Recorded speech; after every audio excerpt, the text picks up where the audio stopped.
लातूर जिल्ह्यामधील बऱ्याच भागातील बहुतांश भागामध्ये पंचनामे पूर्ण झालेले आहेत, पण मदत कधी मिळणार आणि किती मिळणार या संदर्भात शेतकऱ्यांना आता चिंता सतावतीये। सरसकट हेक्टरी 50,000ची मदत देण्याची मागणी या शेतकऱ्यांची आहे।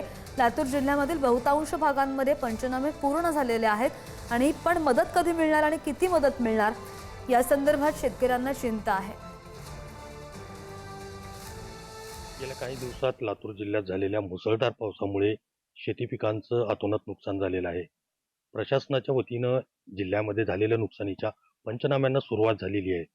याबाबतीत अधिक माहिती घेण्यासाठी आपल्यासोबत आहेत उधडा परिसरातील काही शेतकरी। आपण त्यांच्याकडून जाणून घेणार आहोत की पंचनामे झालेले आहेत की नाहीत, कशा पद्धतीने झालेले आहेत, नुकसान किती होतं आणि त्यांच्या काय अपेक्षा आहेत।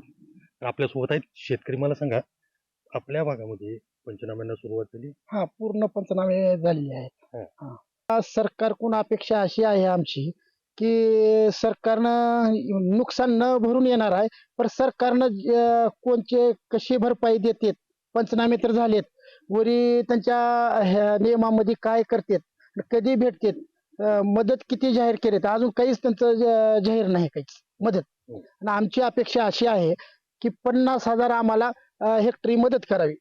नुकसान झालं त्याच्यामुळे शासनाने आम्हाला 50,000 रुपये हेक्टरी मदत द्यावी।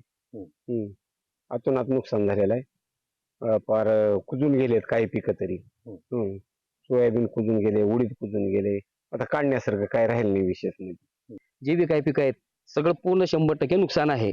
पंचनामे शासन करत आहेत, तलाठी करत आहेत, पण ते कसं करत आहेत ते आता त्यांनीच ठरवणार।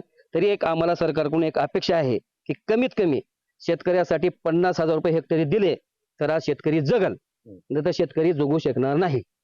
संपूर्ण ढगफुटी झाल्या कारणानं शेतकरी पूर्ण आता देशोधडीला लागलेला आहे आणि अशा अवस्थेमध्ये सरकारनं पंचनामे केलेत आणि पंचनामे सुद्धा केल्यावर शेतकऱ्याच्या हाताला काय भेटणार आहे आम्हाला कुणाला सुद्धा माहिती नाही।